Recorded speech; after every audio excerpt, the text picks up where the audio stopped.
It's fine. Your hands are gonna get dirty. Ooh, it's okay. What we'll do is just bring some of that into here. We're giving you permission to make a mess.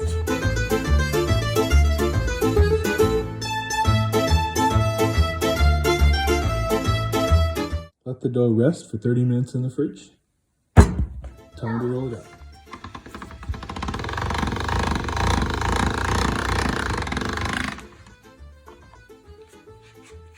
Nice. All right. So you flattened it. And now flatten it again. Okay.